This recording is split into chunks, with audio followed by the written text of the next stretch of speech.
coup de tonnerre dans l'affaire Pierre Palmade, la Cour d'appel de Paris a rendu sa décision ce lundi 27 février 2023 sur son placement en détention provisoire, conformément à ce que réclamait le parquet, après sa mise en examen pour homicide et blessures involontaires en raison du grave accident qu'il a provoqué le 10 février. Des précisions sont désormais données sur les conditions de son statut. Pour l'heure, celui qui a fait un AVC samedi 25 février reste dans l'hôpital du Kremlin-Bicêtre, où il a été pris en charge, a annoncé le parquet de Melun, en précisant qu'il est sous surveillance policière. Il a donc été placé sous écrou au Kremlin-Bicêtre par l'administration pénitentiaire. En raison de son état de santé, le procureur de la République de Melun a ainsi décidé que Pierre Palmade, 54 ans, est maintenu enfermé dans sa chambre d'hôpital au Kremlin-Bicêtre, sous la surveillance des forces de l'ordre.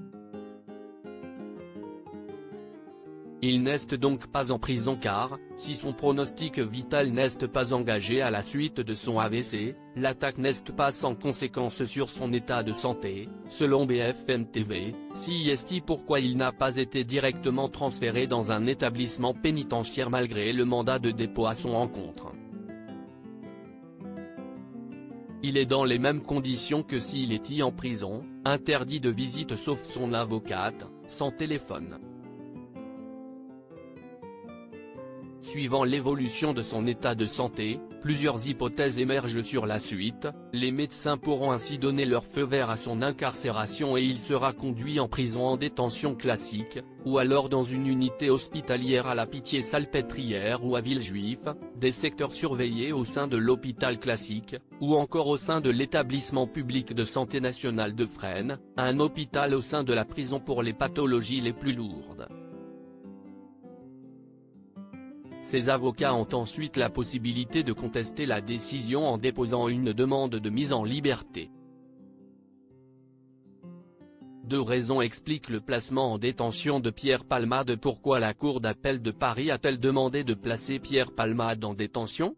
D'après RMC, CIST en raison du risque de réitération de conduite sous l'emprise de la cocaïne, peu probable. Et la nécessité de préserver les investigations en cours, c'est-à-dire éviter la déperdition des preuves et éviter les concertations avec des témoins dans le cadre de l'information judiciaire pour homicide et blessures involontaires.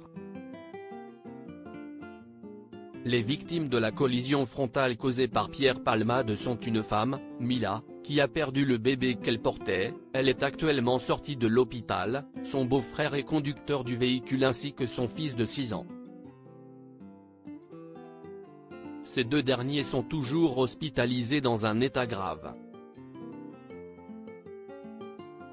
Une bonne nouvelle, selon BFM TV, le petit garçon de 20 a quitté l'hôpital hier et son papa Yakout est sorti du coma. Une autre enquête sur la détention d'images pédopornographiques vise également l'artiste, après un signalement effectué auprès des services de police. Un homme a été mis en examen samedi pour diffusion et détention d'images pédopornographiques, et placé sous contrôle judiciaire dans le cadre de cette enquête.